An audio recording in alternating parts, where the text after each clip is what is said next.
ਦੋਸਤੋ ਤੁਹਾਡੇ ਆਸੇ-ਪਾਸੇ ਕੁਝ ਇਸ ਤਰ੍ਹਾਂ ਦੇ ਵੀ ਲੋਕ ਤੁਹਾਨੂੰ ਮਿਲਣਗੇ ਜਿਹੜੇ ਜ਼ਿੰਦਗੀ ਤੋਂ ਬੜੇ ਤੰਗ ਹੋਣਗੇ, ਜਿਨ੍ਹਾਂ ਕੋਲ ਦੌਲਤ ਵੀ ਹੋਏਗੀ, ਸਾਰਾ ਕੁਝ ਹੋਏਗਾ, ਲੇਕਿਨ ਖੁਸ਼ੀਆਂ ਨਹੀਂ ਹੋਣਗੀਆਂ, ਮਾਯੂਸੀਆਂ ਚਿਹਰੇ 'ਤੇ ਛਾਈਆਂ ਹੋਣਗੀਆਂ।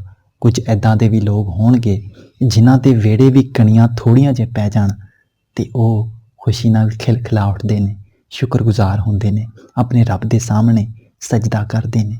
ਕੁਝ ਐਸੇ ਵੀ ਹੁੰਦੇ ਨੇ ਜਿਨ੍ਹਾਂ ਨੂੰ ਪੈਸੇ ਨਹੀਂ ਕਾਗਜ਼ ਲੱਗਦੇ ਨੇ, ਉਹ ਇਹਨਾਂ ਕਾਗਜ਼ਾਂ ਨਾਲ ਖੇਡਦਿਆਂ ਦੁਨੀਆ ਤੋਂ ਟੁਰ ਜਾਂਦੇ ਨੇ।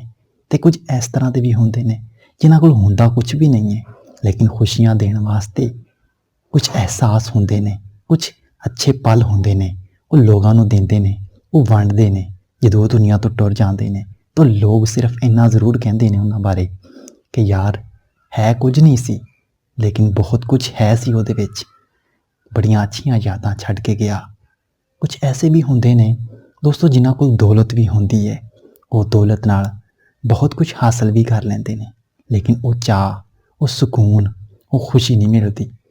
ਬਾਜ਼ ਔਕਾਤ ਤੁਹਾਡੇ ਕੋਲ ਤੁਸੀਂ ਜਿਸ ਚੀਜ਼ ਨੂੰ ਪਸੰਦ ਕਰਦੇ ਹੋ, ਥੋੜ੍ਹਾ ਜੋੜ ਕੇ, ਥੋੜ੍ਹੇ ਉਹ ਜੋੜਨਾ ਤੁਹਾਡਾ ਥੋੜ੍ਹਾ ਕਰਕੇ, ਕਣੀ ਕਰਕੇ ਤੁਸੀਂ ਉਹਨੂੰ ਜੋੜਦੇ ਹੋ, ਫਿਰ ਤੁਸੀਂ ਉਹ ਚੀਜ਼ ਲੈਂਦੇ ਹੋ।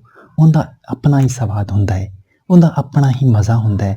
ਲੇਕਿਨ ਜਦੋਂ ਤੁਹਾਡੇ ਕੋਲ ਦੌਲਤ ਬੇਪਨਾਹ ਹੁੰਦੀ ਹੈ, ਉਹਦੀ ਬਦੌਲਤ ਤੁਸੀਂ ਜੋ ਖਰੀਦਦੇ ਹੋ, ਸ਼ਾਇਦ ਉਹਦੇ ਨਾਲ ਉਹ ਮਜ਼ਾ ਨਾ ਆਵੇ, ਫਿਰ ਤੁਸੀਂ ਕਿਸੇ ਵੱਡੀ ਚੀਜ਼ ਦੀ ਉਮੰਗ ਕਰਦੇ ਹੋ।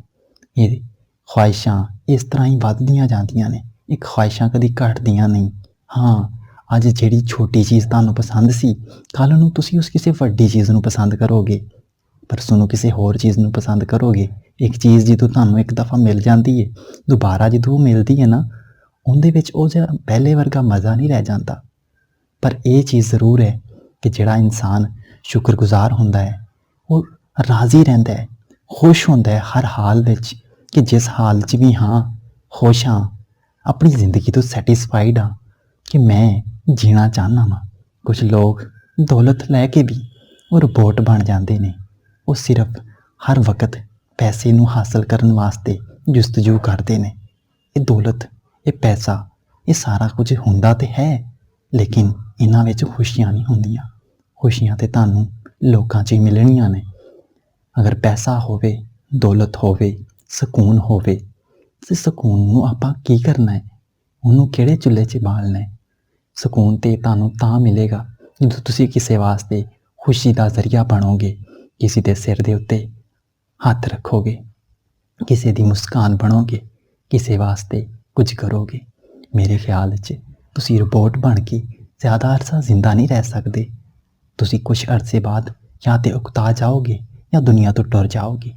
ਜੇ ਜ਼ਿੰਦਾ ਰਹਿਣਾ ਹੈ ਤਾਂ ਫਿਰ ਤੁਹਾਨੂੰ ਕੁਝ ਐਸਾ ਕਰਨਾ ਪੈਣਾ ਵਾ ਜਿਹੜਾ ਥੋੜ੍ਹਾ ਦੁੱਖ, ਥੋੜ੍ਹਾ ਅਜੀਬ ਜਿਹਾ, ਥੋੜ੍ਹਾ ਅਲੱਗਾ ਤੋਂ ਕੁਝ ਐਸਾ ਹੋਵੇ ਜਿਹਦੇ 'ਚ ਤੁਹਾਡਾ ਮਨ ਰਾਜ਼ੀ ਹੋਵੇ, ਤੁਹਾਡਾ ਚਿਹਰਾ ਵੀ ਖਿਲਖਿਲਾ ਉੱਠੇਗਾ। ਤੁਹਾਨੂੰ ਦੋਸਤੋ ਮੇਕਅਪ ਕਰਨ ਦੀ, ਤੁਹਾਨੂੰ ਦੋਸਤੋ ਕਿਸੇ ਚੀਜ਼ ਨੂੰ ਲਾਉਣ ਦੀ ਜ਼ਰੂਰਤ ਨਹੀਂ ਪੈਣੀ। ਤੁਸੀਂ ਖੁਦ ਬ ਖੁਦ ਹੀ ਅੱਗੇ ਵਧੋਗੇ, ਤੁਸੀਂ ਖੁਦ ਬ ਖੁਦ ਜੀਣ ਦੀ ਤਮੰਨਾ ਕਰੋਗੇ। ਤੁਹਾਡਾ ਦਿਲ ਕਰੇਗਾ 4 ਦਿਨ ਹੋਰ ਜੀ ਲਾਂ, ਤੁਹਾਡਾ ਦਿਲ ਕਰੇਗਾ ਕਿ ਯਾਰ ਜ਼ਿੰਦਗੀ ਬੜਾ ਮਜ਼ੇ ਦੀ ਚੀਜ਼ ਹੈ। ਇਹ ਦੁਨੀਆ ਜਿਹੜੀ ਹੈ ਨਾ, ਕਹਿੰਦੀ ਹੈ ਕਿ ਜ਼ਿੰਦਗੀ ਚੰਗੀ ਨਹੀਂ, ਦੁਨੀਆ ਬਹੁਤ ਚੰਗੀ ਹੈ, ਦੁਨੀਆ ਵਿੱਚ ਲੋਕ ਚੰਗੇ ਨੇ। ਜਦੋਂ ਤੁਸੀਂ ਖੁਦ ਚੰਗੇ ਹੋ ਜਾਂਦੇ ਹੋ ਤਾਂ ਵੇਖੋ ਤੁਹਾਨੂੰ ਹਰ ਬੰਦਾ ਚੰਗਾ ਨਜ਼ਰ ਆਉਂਦਾ ਹੈ, ਤੁਹਾਨੂੰ ਹਰ ਚੀਜ਼ ਦੇ ਵਿੱਚ ਅੱਛਾਈ ਨਜ਼ਰ ਆਉਂਦੀ ਹੈ, ਕਿਉਂਕਿ ਖੂਬਸੂਰਤੀ ਵੇਖਣ ਵਾਸਤੇ ਤੁਹਾਨੂੰ ਤੁਹਾਡੇ ਦਿਲ ਦੀਆਂ ਅੱਖਾਂ, ਤੁਹਾਨੂੰ ਮਹਿਸੂਸ ਕਰਨ ਦੀਆਂ ਅੱਖਾਂ, ਉਹਨਾਂ ਦਾ ਖੂਬਸੂਰਤ ਹੋਣਾ ਬਹੁਤ ਜ਼ਰੂਰੀ ਹੈ। ਅਤੇ ਦੋਸਤੋ ਇਹ ਪੈਗਾਮ, ਇਹ ਛੋਟੀਆਂ ਜਿਹੀਆਂ ਗੱਲਾਂ ਤੁਹਾਨੂੰ ਅਗਰ ਪਸੰਦ ਆਈਆਂ ਨੇ ਤਾਂ ਤੁਸੀਂ ਲਾਈਕ ਜ਼ਰੂਰ ਕਰਨਾ, ਆਪਣੀ ਰਾਏ ਦਾ ਇਜ਼ਹਾਰ ਸਾਨੂੰ ਜ਼ਰੂਰ ਕਰਨਾ। ਤੁਹਾਡਾ ਦੋਸਤ, ਤੁਹਾਡਾ ਵੀਰ ਪਹਿਲੀ ਦਫਾ ਪੰਜਾਬੀ ਵਿੱਚ ਤੁਹਾਡੇ ਲਈ ਕੁਝ ਮੋਟੀਵੇਸ਼ਨ, ਕੁਝ ਗੱਲਾਂ, ਕੁਝ ਬਾਤਾਂ ਲੈ ਕੇ ਆਇਆ ਹੈ। ਮੁਹੰਮਦ ਸੁਫਿਆਨ ਸ਼ਾਹਿਦ ਮੇਰਾ ਨਾਮ ਆ। ਜਿੱਥੇ ਤੱਕ ਇਹ ਪੈਗਾਮ ਪਹੁੰਚ ਰਿਹਾ ਹੈ, ਆਪਣੀ ਰਾਏ ਦਾ ਇਜ਼ਹਾਰ ਸਾਨੂੰ ਜ਼ਰੂਰ ਦੇਣਾ। ਜਜ਼ਾਕ ਅੱਲਾ।